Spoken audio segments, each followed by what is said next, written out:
Gamefreak finally created a boss fight in Scarlet and Violet that can test your skills, because the battle can actually be challenging, but unlocking the boss fight was quite long. You see, I had to invite all 10 different trainers 3 times, but I'll tell you now, it was actually worth it, because after beating him, he gives you a special shiny Pokemon, but we'll get to that in a second. Let me show you guys how much of a fight he puts up.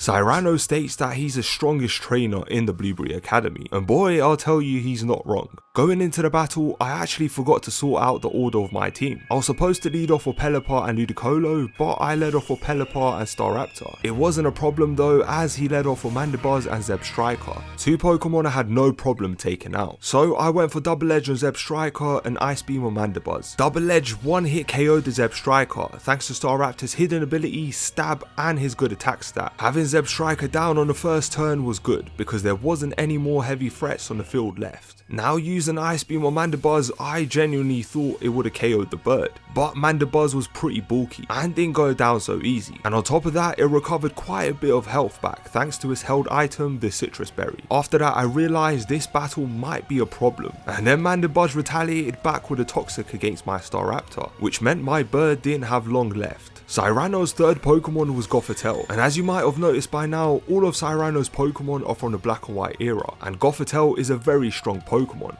and could be a real threat when used well. So I thought I'd try to take it out in the first turn with my Staraptor, whilst I still had the chance. But unfortunately, Gothitelle is quite defensively built and ate up my bird's heavy powered move. And now it was Pelipper's time to shine. So I went for Ice Beam again on a Mandibuzz, but once again Mandibuzz did not go down. It survived on just a few life points and managed to set up a Tailwind, which was not good at all for me. And then Gothitelle revealed her power with the Thunderbolt, which one hit KO'd my Pelipper. At this point I was like, this battle isn't a joke, I might actually lose. But I had one Pokemon which can cause absolute devastation on the field. That Pokemon was Ludicolo, and thanks to the rain, I could outspeed any of Cyrano's Pokemon with Ludicolo. But I thought I'd just quickly take out that Mandibuzz without any hassle, so I went for Fake Out on the bird, and unfortunately the bird protected. Like bro, how did man just read my attack like that? It's supposed to be an NPC, not a regional champion, bruv. Anyways, Ludicolo's attack was basically pointless, but my Staraptor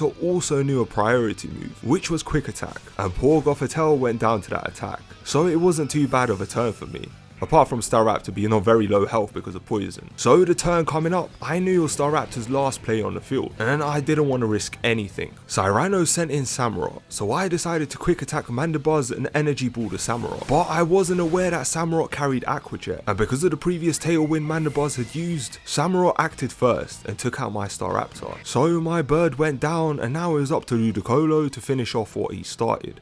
And unfortunately he couldn't, as Energy Ball only dealt enough damage to bring Samurott to orange health. And then furthermore, Mandibuzz made things worse and used Snarl to lower Ludicolo's special attack. I had 4 Pokemon left and I was getting a bit worried, so I sent out Reuniclus to set up some walls and make my team a bit more defensive. Mandibuzz used Protect that turn, which was perfect, as I Energy Balled the Samurott and set up a free Reflect, a very good turn for me. And so Cyrano sent out his 5th Pokemon, which was Emboar. My Ludicolo outspeeds everything on the field thanks to the rain, so I took advantage of the last few turns of that rain and went for Hydro Pump on the Emboar, taking it out with one shot. But Mandibuzz was still on the field and decided to use Toxic against my Ludicolo.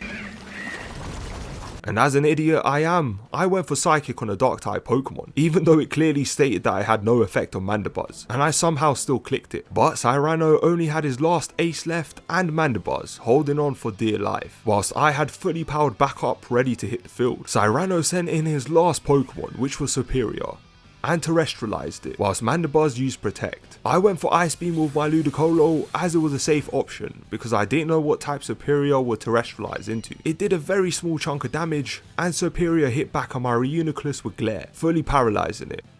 Now this turn I knew exactly what to do. Hydro Pump the Superior and finish off the Mandibuzz. Well, only one of those things worked out, because Reuniclus stayed fully paralysed. But it didn't matter, because the next turn was the last turn Cyrano had, no matter what.